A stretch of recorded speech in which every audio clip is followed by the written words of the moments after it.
ধান ও গমের পর বাংলাদেশে আলু একটি প্রধান কন্দাল ফসল ও অন্যতম প্রধান সবজি, যা খাদ্য নিরাপত্তা নিশ্চিত করতে এবং পুষ্টি সরবরাহ বাড়াতে গুরুত্বপূর্ণ ভূমিকা রাখে।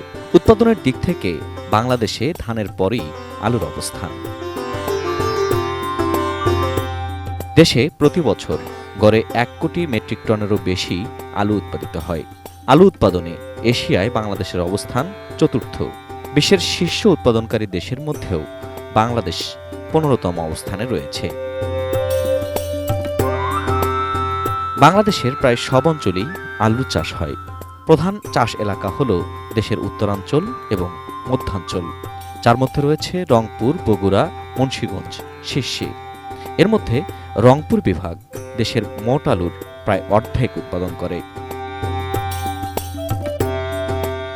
বিবিএসের তথ্য বলছে 2024-25 অর্থবছরে 4,94,912 হেক্টর জমিতে আলুর চাষ হয়েছে, যা গত বছরের চেয়ে 8.30% বেশি।